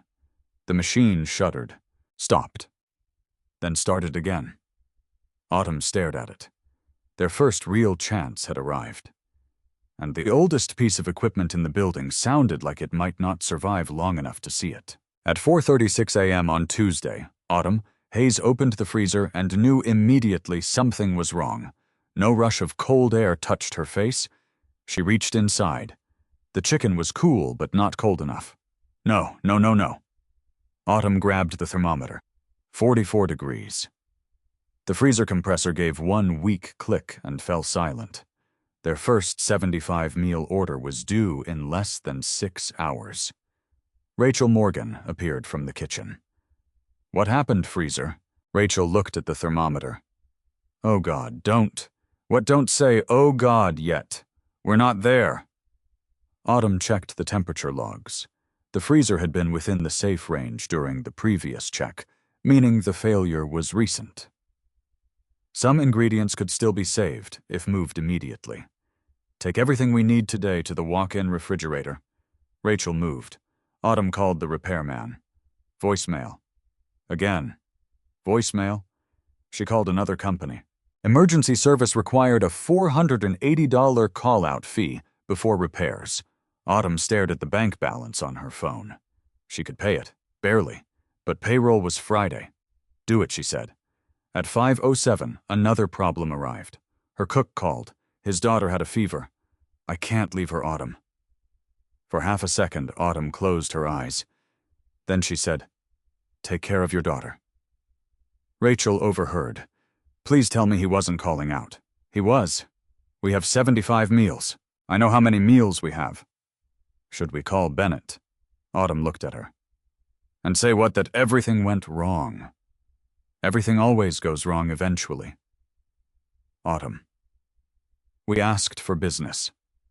Rachel, this is business. She tied on an apron. I'll cook. At 5:32, the delivery truck arrived. The driver carried in the produce. Autumn opened the first box. Potatoes. Good. The second. Onions. The third should have contained green beans. Instead, it contained lettuce. Autumn stared at it. The driver checked his paperwork. Warehouse substitution. I didn't authorize a substitution, that's what they loaded. I need green beans. Sorry. When can you get them tomorrow? Autumn laughed once. Not because anything was funny, of course. Rachel leaned against the counter. Now can I say, oh God, no? Autumn checked the clock. 5:39. She could replace the green beans locally, but at retail prices, their carefully calculated margin would disappear. She thought about using the lettuce. Cheaper, already paid for. But a cold salad was not what she had promised a road crew working outside in winter. Autumn grabbed her coat. Watch the chicken. Where are you going to buy green beans? At grocery store prices? Yes, we'll lose money. Then we lose money. Rachel stared at her. This is our first contract. Exactly. Autumn returned 23 minutes later, carrying every bag of fresh green beans the nearby supermarket had on its shelves. By 6:20, the kitchen was alive. Chicken roasting, potatoes seasoning, green beans being trimmed. Rachel packed containers. Autumn worked the grill and ovens. Then the repairman arrived. He examined the freezer. Compressor relay's gone. Maybe more. How much? If it's only the relay, $650. Autumn swallowed. And if it isn't, you don't want that number. I never want your numbers. He smiled sympathetically. I need half today. Autumn looked toward the kitchen. She thought of payroll again. Can I give you $200 now and the rest? Friday the man hesitated. Autumn didn't beg. She simply waited. Finally he nodded. Friday. At 7:11, Rachel's phone rang. She listened, then looked at Autumn. What now? Autumn asked. Melissa can't come in for the breakfast shift. Autumn kept slicing chicken. Why, her babysitter canceled. Autumn stopped. For years, she had watched employees lose jobs because their lives didn't fit neatly around schedules. Tell her to bring the baby. Rachel blinked. What, bring the baby? Chloe's coming before school anyway. We'll put the portable crib in the office. You have a portable crib. It's been in storage since Chloe was 3. Rachel smiled. Of course it has. By 7:40, Melissa Grant arrived carrying her 18-month-old daughter and an apology. Autumn didn't let her finish it. Apron. We need hands. Melissa stared. You're not mad. I'm too busy to be mad. The baby settled in the office with toys Chloe found in an old storage box. It wasn't an elegant solution. It worked. At 8:03, Autumn counted the finished meals. 48. They needed 75. Delivery had to leave by 9:15 to arrive within the contract window. At 8:31, they reached 62. At 8:47, 70. Then Rachel noticed something. We're short chicken. Autumn looked at the final tray. 5 portions. Too small. She could divide the remaining chicken across the containers. Customers might never notice. The total weight would still look respectable beside the potatoes. She stood there for 2 seconds, then removed her apron. Where are you going now, Market? Again, I promised 6 ounces. Autumn, we'll be late. Then keep packing. She drove through slushy roads to a small butcher shop 3 blocks away and returned with enough chicken at nearly twice her planned cost. At 9:06, the last container closed. Daniel Price walked through the door wearing his road department jacket. Autumn stared at him. What are you doing here? Rachel called. Rachel looked innocent. Daniel held up his truck keys. Road department vehicle. Better on these streets than that old car of yours. Autumn almost protested. Then she looked at the clock. 9:09. Loaded. They carried insulated containers outside. At 9:14, Daniel pulled away. Autumn stood in the parking lot watching until the truck disappeared. She didn't celebrate. Not yet. At 10:02, her phone rang. Caroline Bennett. Autumn answered immediately. Please don't tell me they're cold. They're not cold. Late 4 minutes early. Autumn leaned against the counter. Caroline continued. The crew says portions are consistent. Packaging is correct. Temperatures passed. Autumn closed her eyes. And the food a pause? Then Caroline said they're asking when they can get it again. Autumn's shoulders dropped. For the first time all morning, she breathed. Caroline's voice softened. You had problems today. How do you know your original produce supplier reported a substitution? And I heard about the freezer. Autumn stiffened. We handled it, I know. No one called Arthur. I know that too. Autumn looked around the kitchen. Dirty pans covered the sink. Rachel was exhausted. Melissa was feeding her daughter in the office. The freezer repairman was still working. Nothing looked victorious. Caroline said, this is what I needed to know. What happens when nobody comes to rescue you? Autumn was quiet, and she asked. Caroline answered without hesitation. You solve the problem. After the call ended, Autumn looked toward Henry's photograph. The trial order had not saved they had barely made money on it. The freezer still needed repairs. The bank still expected payment. But for the first time in months, Autumn had evidence that Lantern Diner could become something more than a place struggling to survive. She had been given an opportunity. Today she had earned the right to keep it. And somewhere in Bennett Regional's offices, Caroline was already preparing a second purchase order. This one was much larger. 3 months later, Autumn Hayes still woke before the alarm. For years she had opened her eyes at 4:45 a.m., with the same thought already waiting for her. What bill is due today? That morning she lay still for several seconds and listened to the quiet. No panic, no calculation, just quiet. It felt unfamiliar. At 5:32, Autumn unlocked the Lantern Diner. The old neon lantern flickered once before glowing steadily in the window. Still fighting, Autumn whispered. So was the diner. The transformation wasn't dramatic. There were no marble counters or expensive new booths. The red vinyl seats still carried old repairs. Henry's photograph remained behind the register. The mugs still came from at least 4 different sets. But the freezer no longer groaned. Autumn had replaced it. The leaking pipe beneath the kitchen sink had been repaired properly, instead of wrapped in another temporary patch. Rachel Morgan now had a small raise and responsibility for inventory 3 mornings a week. Melissa Grant worked the breakfast shift, which allowed her to be home when her older children returned from school. The Lantern had become busier, too. Bennett Regional Foods hadn't handed Autumn a giant contract after the first trial. They had sent another order, then another. 75 meals became 90. 90 became 120. Eventually, the Lantern began supplying 2 warehouse crews and a road maintenance unit 3 days a week. Every order was paid work. Every dollar had been earned. At 6:15, Chloe entered wearing her backpack. She slid into booth 4. Mom, yeah, you forgot breakfast again. I was going to eat. You always say that. Chloe placed a plate on the counter. 2 eggs and toast. Autumn stared at her. Did Rachel put you up to this? No. Rachel called from the kitchen.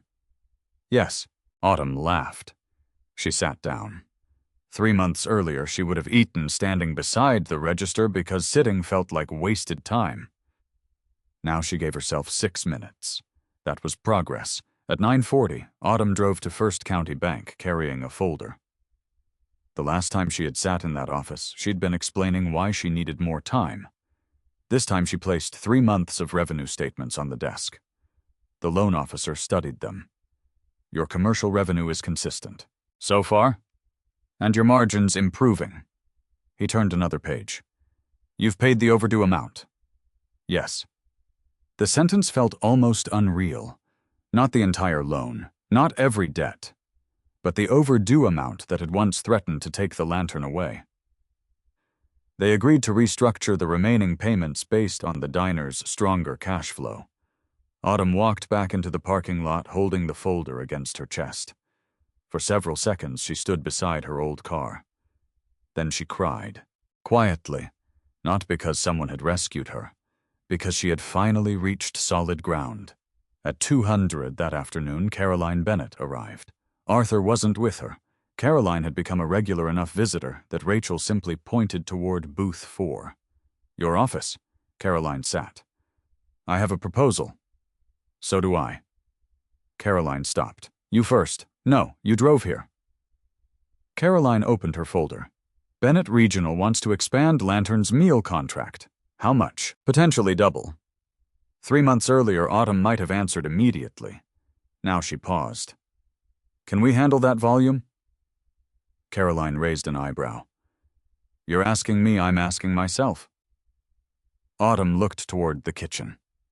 Double the contract meant more revenue. It also meant more equipment, more staff, and more risk. Then she pushed her own folder across the table. Caroline opened it. What is this, a better idea? Inside was a list of 6 independent diners across Northeast Indiana. Caroline recognized 2. Why are you giving me competitors? They aren't competitors. They sell food. So does every grocery store in Indiana. Autumn pointed to the list. Maple Street Cafe has a kitchen bigger than mine, but they're empty after 2 in the afternoon. Riverside Grill has 2 ovens they barely use during weekdays. Helen's Kitchen is behind on rent. Caroline looked at her. How do you know all this? I talked to people. And what are you proposing? Don't double my contract. Caroline leaned back. Most vendors don't say that. Give some of it to them. Autumn, listen. She opened the folder to another page. If Bennett Regional needs 200 extra meals, Lantern doesn't have to make all 200. Build a network. Caroline became quiet. Autumn continued. Independent kitchens already exist. We already have equipment. We already know our communities. What we don't have is predictable volume. Caroline studied the numbers. You've modeled this with Chloe. Your 12-year-old, she found 2 spreadsheet errors. Caroline smiled. Then her expression became serious. This would require standardized food safety procedures. I know, packaging, I know, cost controls. I can teach them what I learned. Caroline closed the folder. Why? Autumn frowned. Why what? Why give away business you could eventually take yourself? Autumn looked toward the Lantern. Because 3 months ago I didn't need someone to own my diner for me. I needed someone to open a door. She looked back at Caroline. I know I'm not the only one standing outside one. That evening, Caroline called Arthur. He arrived at the Lantern shortly before closing. Autumn's proposal lay on the counter. Arthur read every page. When he reached the list of independent diners, his hand stopped. This was Margaret's idea. Not exactly, Autumn said. Arthur looked at her. She wanted community kitchens connected to distribution networks. I didn't know her plan. No. He smiled sadly. You just arrived at the same place. Autumn shook her head. I arrived there because somebody gave me a chance. Arthur touched Margaret's notebook inside his coat. For years he'd treated her unfinished idea like a monument to his failure. Now he understood something. Perhaps good ideas didn't always die with the people who first imagined them. Sometimes they waited. Caroline approved a small network pilot, not 6 diners, 2, Maple Street Cafe and Helen's Kitchen. Autumn spent the next month helping both owners calculate food costs, redesign prep schedules, and meet Bennett Regional standards. She charged nothing for the first workshops. When Helen protested, Autumn smiled. You'll help the next person. One rainy evening, Autumn drove past Maple Street Cafe. Its kitchen lights were still on. 2 employees were packing meals for a Bennett Regional order. Farther down the road, Helen's Kitchen was doing the same. Autumn pulled over. For a moment, she simply watched.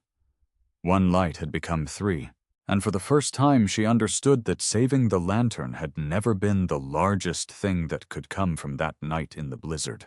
The larger thing was teaching other people how to keep their own lights burning. The first snow of the following winter arrived quietly. No warnings, no closed highways, just thin white flakes drifting beneath the streetlights along Route 30. At 7:26 p.m., Autumn Hayes was wiping the counter when an older silver sedan turned into the Lantern Diner parking lot. She recognized the driver before he opened the door. Arthur Bennett stepped out alone. No black SUVs, no security team, no Caroline. He wore a dark wool coat, the same one Autumn remembered from the blizzard, though this time it wasn't covered in snow. The bell above the entrance rang. Autumn looked at him. "You lost?" Arthur removed his gloves. I followed the light. Autumn smiled. "That's getting old." "Not to me." Arthur walked directly to booth 6. Autumn grabbed a menu. He waved it away. Grilled cheese, tomato soup, coffee. Feeling nostalgic, I want to see if it's as good when I'm not hypothermic. Dangerous thing to say before somebody cooks your dinner. Arthur smiled. Autumn brought his coffee. He reached for his wallet. She pointed at him. "Not yet." "I thought we established that I pay. You pay after you eat. Just making sure you're paying full price this time." Cruel woman? Business owner? Arthur lifted his mug. "To business." The diner was quieter than usual. Rachel had gone home early. Chloe sat in booth 4 doing homework beneath a small lamp. Arthur looked around. He noticed the new freezer through the kitchen door, the repaired ceiling near the rear hallway, the fresh weather stripping around the entrance. Nothing extravagant. Everything necessary. You fixed the place. Some of it. And the bank. Still there. I meant the loan. I know. Autumn poured herself coffee and sat across from him. "We're current?" Arthur nodded slowly. "Congratulations." "Thank you." He didn't say he was proud of her. Didn't say he knew she could do it. He understood those words might turn her achievement into something he had predicted or enabled, so he simply asked, "How does it feel?" Autumn thought. Quieter. Arthur smiled. "I expected something more dramatic." So did I. She looked toward the register. "I thought getting caught up would feel like winning something, and it feels like sleeping through the night." Arthur nodded. Maybe that's what winning feels like when you're tired enough. For a while they ate in comfortable silence. Then Autumn noticed something. Arthur looked lighter, not younger, not magically healed, just less burdened. "How's Caroline?" Arthur set down his spoon. "We had breakfast yesterday. That sounds promising. We have breakfast every Tuesday now." Autumn raised her eyebrows. "Every Tuesday, 7:30. And you show up 7:20. Trying too hard. Probably." He smiled. Then his expression softened. The first few were awful. Autumn waited. She'd barely spoke. "I talked too much. I kept explaining. I remember that habit. Apparently you weren't the only person who disliked it." Arthur folded his napkin. "One morning Caroline asked me why I had spent more time building a company for her than actually being her father." Autumn said nothing. "I had 10 answers."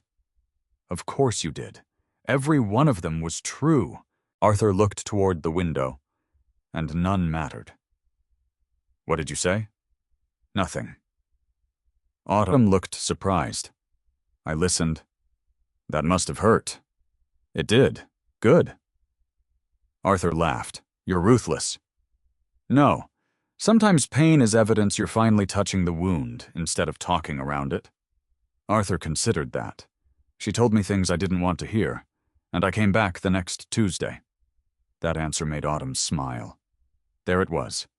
Not a grand reconciliation. Not one apology repairing years of absence. Showing up, again, and again. Arthur glanced toward Chloe. "Caroline says I'm improving. High praise. She still doesn't trust me with her calendar." Wise woman. Arthur laughed. When they finished eating, he stood near the front window. The old neon lantern glowed above him. Arthur tilted his head. Something's different. Autumn joined him. What the light doesn't flicker anymore. Had the wiring replaced. And the glass, same glass. Arthur examined it. The lantern still carried scratches along one side and a tiny crack near the bottom. You could have replaced the whole thing. I could have. Why didn't you? Autumn looked at the old fixture, because repaired isn't the same as replaced. Arthur turned toward her. She shrugged. New isn't always better. Sometimes you fix what's still worth keeping. Arthur looked back at the lantern. The sentence settled deeper than Autumn intended. He thought about Margaret, about Caroline, about himself. For years he'd believed broken things came in only 2 categories: things you replaced, and things you discarded. Business had trained him that way. But people weren't equipment, families weren't companies. Some damage couldn't be erased. A repaired relationship would always carry evidence of where it had cracked. That didn't make it worthless. Perhaps it made caring for it more deliberate. Arthur reached into his wallet. Autumn returned to the counter and printed his bill. $14.75. He handed her a 20. Keep the change. Autumn examined it. Normal tip, good. No secret $5,000 bill underneath. I was checking. Arthur put on his coat. At the door, he stopped. Autumn. Yes. Thank you. For dinner.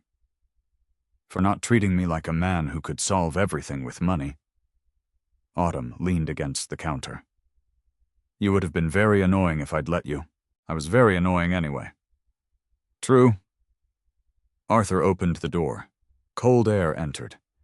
He looked once more toward booth 6, then toward the lantern. The first time Arthur had arrived at the lantern, he'd been nearly frozen carrying $8 and years of regret. This time he left warm, having paid for his own dinner, headed toward a life he was slowly learning how to repair. Autumn watched his sedan disappear onto Route 30. Chloe approached the counter. Was that Mr. Bennett? Yep, no SUVs. Apparently he survived without them. Chloe looked toward the lantern. Why does he always stare at that thing? Autumn smiled. Because sometimes people remember the light that found them. Outside, snow continued falling. The lantern shone steadily through the old repaired glass, and neither Autumn nor Chloe knew that before winter ended, someone else would need to find it. 1 year after the blizzard, the Lantern Diner still looked like the Lantern Diner. That mattered to Autumn Hayes. The booths were still red. Henry's photograph still hung behind the register. The coffee mug still came from mismatched sets collected over 27 years. There was no expensive renovation, no polished transformation designed to prove Autumn had made it. What had changed was quieter. The freezer worked. The bills were current. Rachel Morgan earned more and managed inventory. Melissa Grant had reliable morning shifts that allowed her to be home when her children returned from school. And Autumn no longer opened her eyes every morning wondering whether the diner would survive another month. The network she'd proposed had grown from 3 independent kitchens to 9. 9 lights, 9 owners earning contracts rather than receiving charity.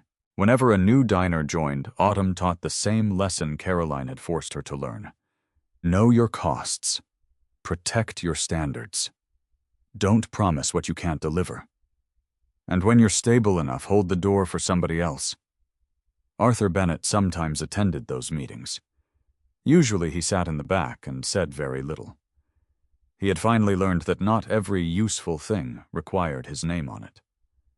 Caroline understood that too. The program wasn't named after Bennett Regional Foods. It wasn't named after Margaret. It wasn't named after Autumn.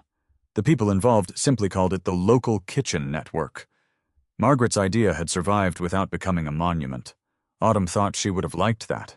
At 8:53 one Thursday evening, snow began falling over Route 30. Nothing like the blizzard, just steady winter snow. Chloe Hayes, now 13, sat in booth 4, working on an essay. Autumn approached with a coffee pot. You've been staring at that page for 10 minutes, I'm thinking. You've written 3 words. Deep thinking. Autumn smiled. What are you writing about, someone who influenced me?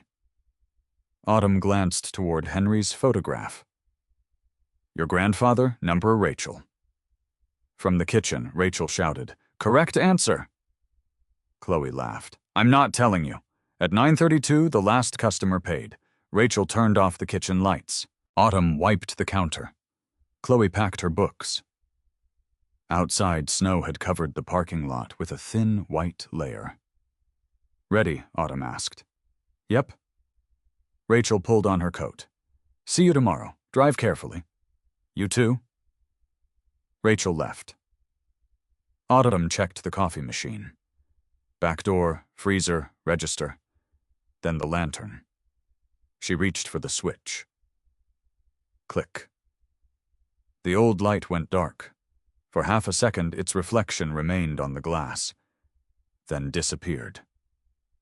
Autumn put on her coat. Let's go. Chloe was looking outside. Mom. What there? A vehicle sat on the shoulder of Route 30, an old minivan, hazard lights blinking. Autumn watched, probably waiting for a tow. Then the driver's door opened. A woman stepped out. Another door opened. 2 children followed.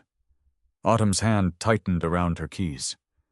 The woman looked toward the dark businesses along the highway, then toward the lantern. Except the lantern was off. Mom, I see them. The woman took one child's hand. The older child carried a small backpack. They began walking. Autumn looked at the clock. 9:36. She thought about tomorrow morning, about the breakfast delivery, about needing sleep, about the fact that the snow wasn't dangerous yet. They could probably call someone. There were reasonable reasons to leave. Chloe walked past her. Chloe. Her daughter reached the lantern switch. Click. Warm amber light filled the window again. Outside, the woman stopped. She saw it. So did the children. They changed direction, toward the diner. Autumn looked at Chloe. The girl shrugged. As long as the light is on, somebody can still find their way home.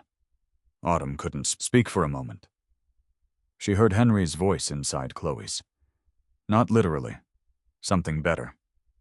A principle had survived him. It had passed from father to daughter, from daughter to granddaughter. Autumn smiled. Unlock the door. Chloe did. A minute later, the woman stepped inside with the children. I'm sorry, she said immediately. I know you're closed. You're fine. Our van died. My phone's almost dead. Sit down. I don't have much cash. Autumn paused. A year earlier, another stranger had said almost the same thing. She looked toward booth 6. Empty tonight. No Arthur, no hidden identity, no 7 SUVs waiting beyond the snow, just a tired mother and 2 cold children. Autumn pointed towards the booth. Kitchen still open. Chloe looked at her and smiled. Autumn went behind the counter. She heated tomato soup, made grilled cheese, plugged the woman's phone into a charger. The younger child pressed both hands around a mug of warm cocoa. Outside, no convoy appeared. No wealthy family rushed through the door. No contract would come from this. Nobody important was watching. That was precisely why the moment mattered. A year earlier, Autumn had wondered how much longer she could afford to keep Henry's light burning. She had eventually discovered that the answer couldn't be measured only on an electric bill. Arthur had found that light. Then Autumn had been given a door through which she could walk on her own. She had held it open for other diner owners. And now Chloe was learning to do the same. Near 10:15, a tow truck finally arrived. The woman thanked Autumn repeatedly. Someday Autumn told her somebody else will need a door opened. Do it for them. After they left, Chloe stood beside her mother at the window. Snow fell softly across Route 30. This time Autumn didn't reach for the switch. The lantern remained on. Some acts of kindness change lives, not because they are enormous, but because they arrive at the exact moment someone has run out of options. Autumn didn't know who Arthur was when she opened her door. More importantly, she didn't need to know. There was no promise of 7 SUVs, a business contract, or a reward waiting behind her decision. There was simply an elderly man in the snow and a light she had chosen to leave on for 10 more minutes. And Arthur eventually learned the other half of that lesson. Helping someone doesn't mean taking control of their life. Sometimes the most respectful gift isn't rescue, it's opportunity. A door. A fair chance to work, fail, learn, and stand on their own feet. The most beautiful part is what happens afterward.